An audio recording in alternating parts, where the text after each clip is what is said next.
Okay, so I just want to remind all members of Kampi para sa kanilang kaalaman, lalong-lalo na yung mga baguhan at mga nakatalaga sa media affairs. Kasi marami tayong affairs dito sa ating asosasyon.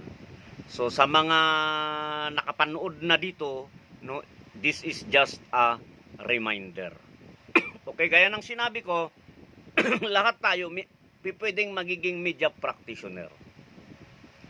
Tandaan natin na ang pagiging media o mamahayag ay hindi lamang nasusukat no sa pagiging kasapi ng isang organisasyon gaya ng NPC, KBP or iba pang samahan na gaya ng organisasyong natin no na Kampi.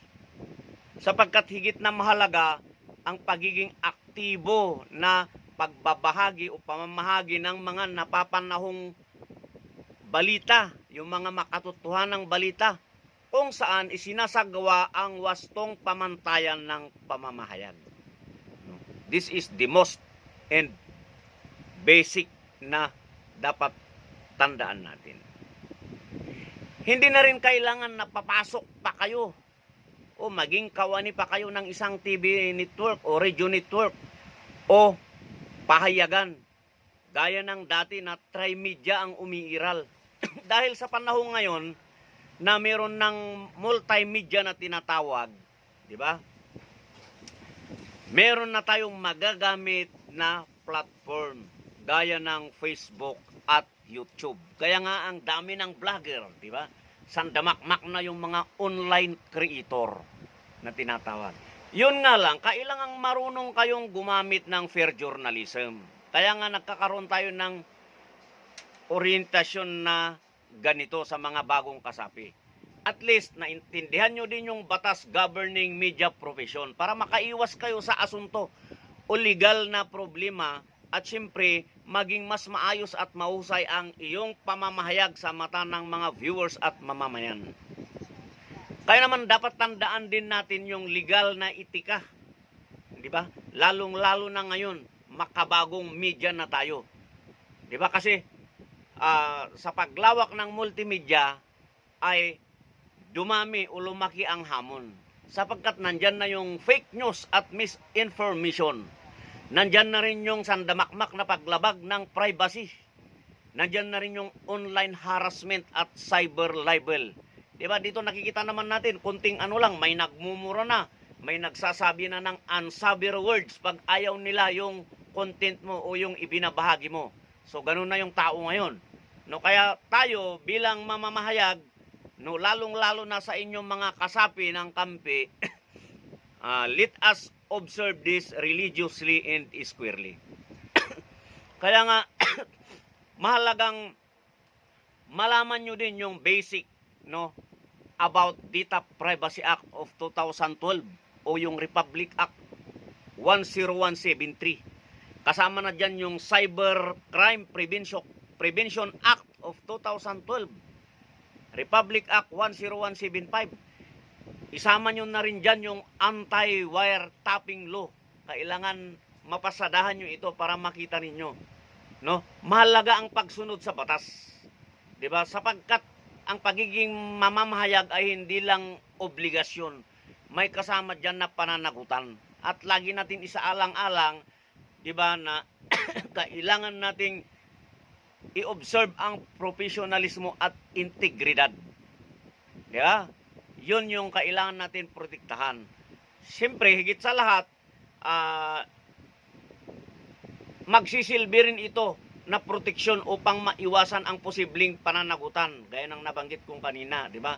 O mga kasong kahaharapin na maaring idinudulot o idudulot ng maling paggamit o pagpapalaganap ng impormasyon. Kasi sa pagbabalita at pagtatalakay, hindi basta-basta ano yan. May mga legal na aspeto dyan na dapat natin isaalang-alang para makaiwas tayo sa asunto.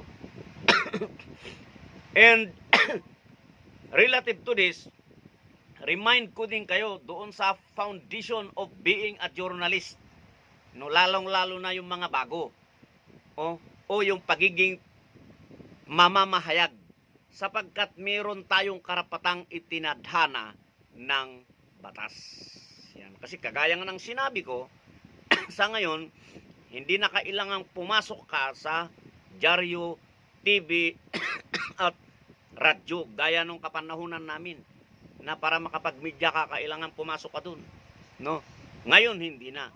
Kasi sa ilalim ng 1987 Philippine Constitution, Article 3, yun yung tinatawag na Bill of Rights, di ba?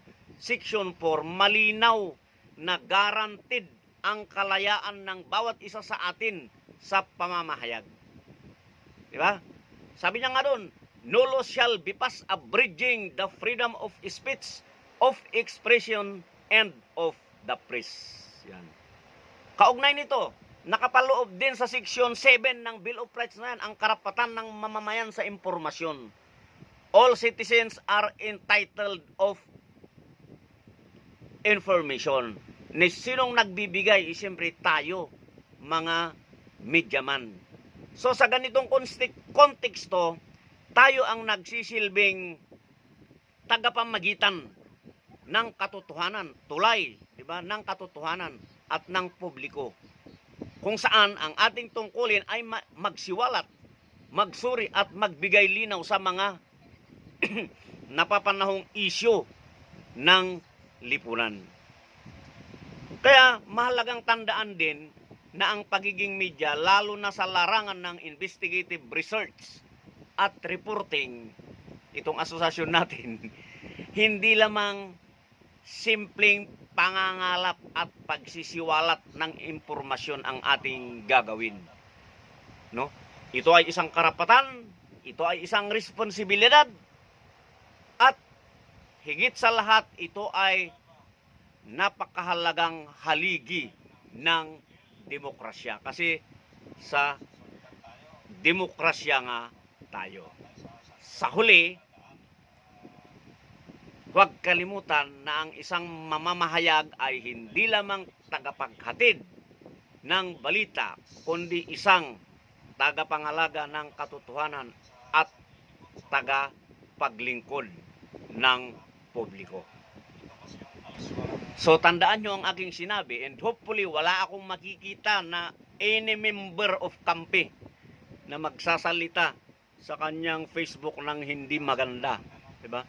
Na magsasalita ng hindi makabuluhan. Definitely, lahat na gusto nyong ihayag kung ito ay naaayon sa inyong opinyon, ay karapatan nyo yan. Basta tandaan lang natin, iwasan natin ang fake news, kasi yun yung importante sa ngayon. Huwag basta tayo nagpapalin lang. Kaya lagi nating ugaliing magsiyasat bago nating ihayag ang mga balita, ang mga issue dito sa ating wall sa Facebook. Lagi tayong mag-counter check at mag-validate ng impormasyon. Minsan tinatamad ako, kaya share na lang ako ng share, no? Pero maling practice yun.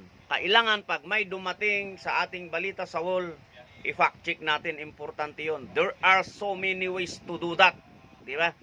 Gagamit kayo ng Google, gagamit kayo ng AI, call a friend, and so on and so forth. O maaari nyo kaming tanungin yung mga officers nyo dito sa ating organisasyon. Okay, so hanggang sa muli.